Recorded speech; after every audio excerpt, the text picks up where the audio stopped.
अगर आप यूपी की वृद्धावस्था पेंशन के लिए अप्लाई करना चाहते हैं, आवेदन करना चाहते हैं, तो किस प्रकार से आप अप्लाई करेंगे, पूरा लाइव प्रोसेस इस वीडियो में आपको बताने वाला हूँ। रजिस्ट्रेशन से लेकर प्रिंट आउट तक पूरा प्रोसेस बताने वाला हूँ। यूपी वृद्धावस्था पेंशन योजना के तहत 1000 रुपए प्रति माह पेंशन दी जाती है। यूपी के बुजुर्गों की जिनकी उम्र 60 वर्ष या इससे अधिक है, वह इस योजना के लिए अप्लाई कर सकते हैं। तो कैसे आवेदन करना है, इस वीडियो में सीखते हैं। यूपी वृद्धावस्था पेंशन का फॉर्म भरने के लिए सबसे पहले आपको ऑफिशियल वेबसाइट पर आ जाना है sspi-up.gov.in। इसके बाद यहाँ पर देखिए दिया हुआ है वृद्धावस्था पेंशन, इसी पर आपको क्लिक कर देना है वृद्धा पेंशन आवेदन के लिए। सबसे पहले मैं आपको बता देता हूँ इसकी पात्रता क्या है। तो पात्रता यहाँ पर देखेंगे, इस पर क्लिक करेंगे। पात्रता सबसे पहले आयु की बात करें तो न्यूनतम 60 वर्ष यहाँ पर आयु होनी चाहिए, अधिकतम 150 वर्ष। आय की बात करो तो ग्रामीण क्षेत्र में जो आपका आय प्रमाण पत्र है वह आपका ग्रामीण क्षेत्र में 46,080 का होना चाहिए, और वहीं शहरी क्षेत्र में 56,460 का होना चाहिए।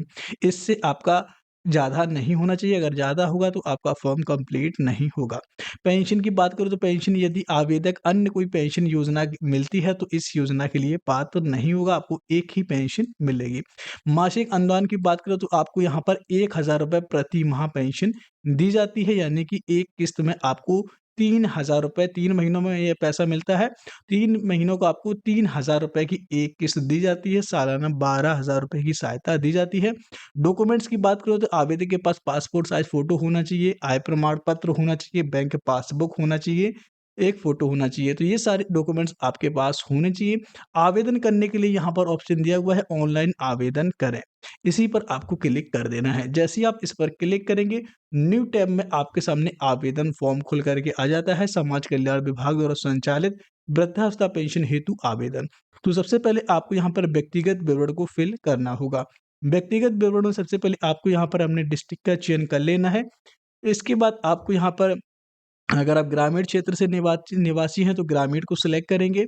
इसके बाद अपनी तहसील का चयन करेंगे। इसके बाद यहाँ पर आपको अपनी ब्लॉक का चयन कर लेना है। इसके बाद अपनी ग्राम पंचायत का चयन कर लेना है, कौन सी आपकी ग्राम पंचायत है यहाँ पर आपको सिलेक्ट कर लेना है। विलेज को सिलेक्ट कर लेना है। तो ये सारी डिटेल्स आपको सिलेक्ट कर लेना है। इसके बाद यहाँ पर आवेदक का नाम, तो आवेदक का नाम आपको आधार कार्ड के अनुसार फिल करना है। ध्यान रखना है कि जो आधार में स्पेलिंग है वही स्पेलिंग आपको यहाँ पर फिल करनी है। अगर आप आधार से अलग स्पेलिंग फिल कर देंगे तो आपको करेक्शन करने में समस्या हो सकती है। तो इसलिए आपको डिटेल्स को यहाँ पर सही से एकदम देख करके आपको फिल करना होगा, कोई भी करेक्शन ना हो। तो यहाँ पर आपको आधार के अनुसार अपना नाम फिल कर लेना है।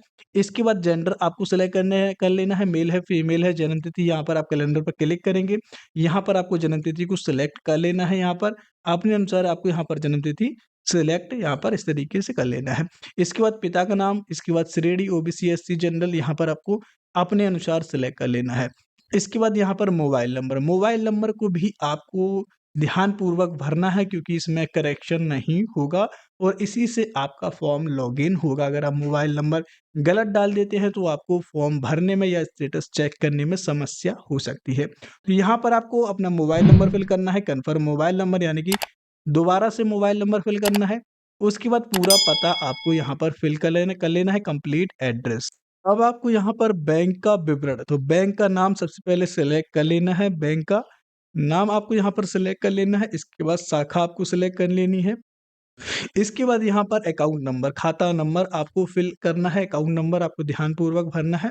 दोबारा से आपको खाता नंबर भरना है, आईएफएससी कोड ऑटोमेटिक आ जाएगा। अब आपको आय प्रमाण पत्र का विवरण फिल करना है। तो यहाँ पर सबसे पहले आपको आय प्रमाण पत्र एप्लीकेशन नंबर यानी कि आवेदन संख्या आपको फिल करनी है। उसके बाद आय प्रमाण पत्र का क्रमांक सर्टिफिकेट नंबर आपको फिल करना है। तो यहाँ पर सबसे पहले एप्लीकेशन नंबर, उसके बाद सर्टिफिकेट नंबर। डॉक्यूमेंट्स आपको यहाँ पर अपलोड करने हैं। सबसे पहले रंगीन फोटो आपको यहाँ पर अपलोड करनी है। साइज 20 केबी से अधिक नहीं होना चाहिए। आप चूज फाइल पर क्लिक करेंगे और यहाँ पर आपको साइज का ध्यान रखना है कि 20 केबी से अधिक ना हो। फोटो यहाँ पर अपलोड करना है। इसके बाद अपलोड जन्म तिथि ऑब्लिक आयु प्रमाण पत्र, यहाँ पर आपको आधार कार्ड को अपलोड कर देना है जिसमें आपकी 60 वर्ष पूरी आयु हो। तो यहाँ पर आपको आधार कार्ड को अपलोड करना है पीडीएफ फॉर्मेट में और 200 केबी साइज यहाँ पर होना चाहिए। यहाँ पर देखिए दिया हुआ है 200 केबी साइज होना चाहिए।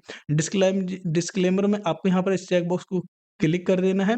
इसके बाद यहाँ पर उसके बाद अब आपको यहाँ पर नीचे आना है, नीचे इस चेक बॉक्स पर क्लिक कर देना है, कैप्चा यहाँ पर एंटर करना है और उसके बाद आपको सबमिट के बटन पर क्लिक कर देना है। अब यहाँ पर देखेंगे तो सफलतापूर्वक फॉर्म कंप्लीट हो चुका है। यहाँ पर देखेंगे सफलतापूर्वक फॉर्म भरा जा चुका है, आपका पंजीकरण संख्या। तो इस पंजीकरण संख्या को आपको नोट कर लेना है, लिख लेना है आपको। इसको आपको नोट डाउन कर लेना है। इसके बाद यहाँ पर देखिए दिया हो, कृपया आवेदन की स्थिति के लिए यहाँ क्लिक करें, लॉगिन करें। तो इसी पर आपको क्लिक कर देना है, लॉगिन पेज आपके सामने खुल करके आ जाएगा। अब आपको यहाँ पर स्कीम में ओल्ड एज पेंशन सेलेक्ट कर लेना है। यहाँ पर आपको अपना रजिस्ट्रेशन नंबर फिल करना है, जो आपको रजिस्ट्रेशन नंबर मिला हुआ है अभी, उसको आपको दर्ज करना है। इसके बाद रजिस्टर्ड मोबाइल नंबर, जो आपने फॉर्म में मोबाइल नंबर दिया है, मोबाइल नंबर को दर्ज करेंगे। सेंड ओटीपी पर आपको क्लिक करना है। अब यहाँ पर देखेंगे ओटीपी सेंड हो चुका है, यहाँ पर ओटीपी सेंड हो चुका है। यहाँ पर आपको ओटीपी को दर्ज करना है, कैप्चा को दर्ज करना है। उसके बाद आपको लॉगिन के बटन पर क्लिक करके लॉगिन करना है। अब आपके सामने आवेदनकर्ता डैशबोर्ड कुछ इस तरीके का आपको देखने को मिल जाता है।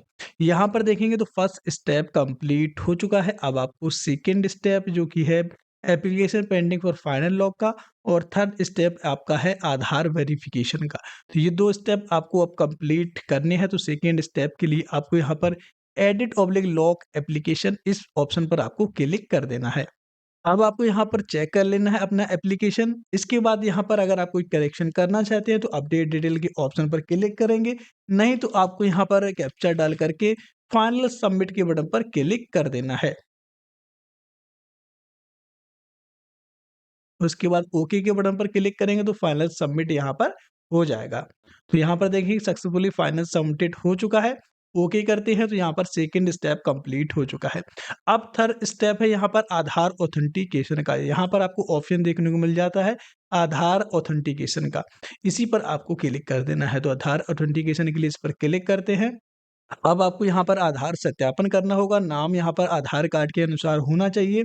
इसके बाद यहाँ पर आधार कार्ड नंबर को एंटर करेंगे, जेंडर यहाँ पर है। इसके बाद date of birth, date of birth का फॉर्मेट आप देख लीजिए, डेट, मंथ और ईयर, इस फॉर्मेट में आपको डालना है। कुल प्रयास यहाँ पर आपको 3 मिलते हैं। अगर आप 3 बार में भी आपका आधार ऑथेंटिकेशन नहीं हो पाएगा तो आपका एप्लीकेशन लॉक हो जाएगा, फिर आपको परेशान हो सकती है। तो इसलिए आपको इसका भी ध्यान रखना है कि आपको कुल प्रयास 3 मिलते हैं। तो कोशिश करें कि एक ही बार में अपनी डिटेल सही डाल करके आधार वेरिफिकेशन कर लें। अब यहाँ पर आपको चेक बॉक्स पर क्लिक कर देना है, कैप्चा को फिल करना है, क्लिक फॉर आधार ऑथेंटिकेशन, इस ऑप्शन पर आपको क्लिक करना है। उसके बाद आपको ओके के ऑप्शन पर क्लिक करना है, फिर से आपको ओके कर देना है। तो यहाँ पर क्या बता रहा है, डेट ऑफ बर्थ का फॉर्मेट देखिए, यहाँ पर आपको किस फॉर्मेट में डालना है। यहाँ पर देखिए दिया हुआ invalid date of birth format, please format valid date. तो सबसे पहले आपको ईयर को फिल करना है, इसके बाद मंथ को फिल करना है और इसके बाद डेट। मान के चलिए एग्जाम्पल के तौर पे मैं आपको बता रहा हूँ, जैसे कि मान के चलिए किसी की डेट ऑफ बर्थ 1/8/1998 है, तो आप किस तरीके से फिल करेंगे यहाँ पर। इसके लिए सबसे पहले आपको ईयर फिल करना है 1998, उसके बाद कौन सा महीना है तो 8वां महीना है, 08 फिल करेंगे। इसके बाद डेट आपको फिल करनी है तो 1/8 यानी कि 01 फिल करेंगे। तो सबसे पहले ईयर फिल करना है, मंथ फिल करना है, उसके बाद डेट फिल करना है। इस फॉर्मेट में आपको फिल करना है और ऑब्लिक नहीं लगाना है, डैश लगाना है। ईयर के बाद डैश, मंथ के बाद डैश और यहाँ पर इस फॉर्मेट में आपको फिल करना है। चलिए मैं एग्जांपल आपको दिखा देता हूँ। एग्जांपल के लिए मैं यहाँ पर आपको डेट ऑफ बर्थ फिल करके दिखा रहा हूँ। जैसे कि मैंने बताया था 1/8/1998, तो यहाँ पर 98 फिल करेंगे और 08 फिल करेंगे। इसके बाद एक इस फॉर्मेट में आपको फिल कर देना है डेट ऑफ बर्थ को। अब यहाँ पर फिर से फिल करते हैं, तो यहाँ पर चेक फॉर आधार ऑथेंटिकेशन, इस पर क्लिक करते हैं और यहाँ पर सही डिटेल सही है, तो ओके के ऑप्शन पर क्लिक करते हैं, फिर से ओके करते हैं। अब देखते हैं आधार ऑथेंटिकेशन होता है या नहीं। तो यहाँ पर एरर आ गया है, चलिए बैक कर लेते हैं। तो यहाँ पर देखेंगे सारे स्टेप अब कंप्लीट हो चुके हैं, आधार ऑथेंटिकेशन भी हो चुका है सक्सेसफुली, यहाँ पर देखेंगे। तो यहाँ पर सभी स्टेप कंप्लीट हो चुके हैं। अब आपको फाइनल प्रिंट निकालने के लिए यहाँ पर ऑप्शन दिया हुआ है, यहाँ पर देखेंगे आवेदन की स्थिति जानने के लिए माई मेन्यू पर क्लिक करें तो यहाँ पर प्रिंट एप्लीकेशन, तो ऑप्शन प्रिंट एप्लीकेशन पर आपको क्लिक कर देना है। इस पर क्लिक कर सकते हैं। ये आप यहाँ पर देखें ऑप्शन दिया हुआ है प्रिंट एप्लीकेशन का, इसी पर क्लिक कर देते हैं। तो यहाँ पर देखेंगे आपके सामने स्टेटस खुल करके आ जाएगा, इसका आपको प्रिंट आउट निकाल लेना है। तो दोस्तों कुछ इस प्रकार से आप यूपी की वृद्धावस्था पेंशन के लिए अप्लाई कर सकते हैं, आवेदन कर सकते हैं। अगर आपको ये वीडियो पसंद आया हो तो वीडियो को लाइक करें, चैनल को सब्सक्राइब करें ऐसे ही अपडेट पाने के लिए।